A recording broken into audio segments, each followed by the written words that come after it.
โกชิต้าใน Ranger X ใช้เวลาตามหากี่ชั่วโมงไปดูกว่าจะได้มาโคตรยาก ก็ง่ายๆนะผมจะเปิดมือถือทิ้งไว้เลยแล้วก็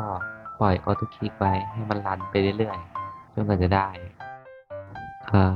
เล่นมาถึง7 ชั่วโมงแล้วมาเดี๋ยวเริ่มชั่วโมงที่18 10 hours later.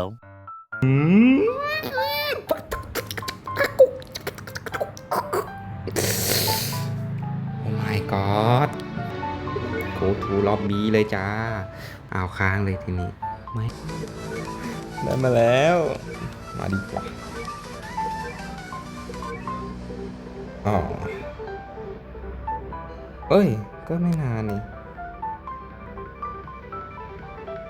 สุดยอด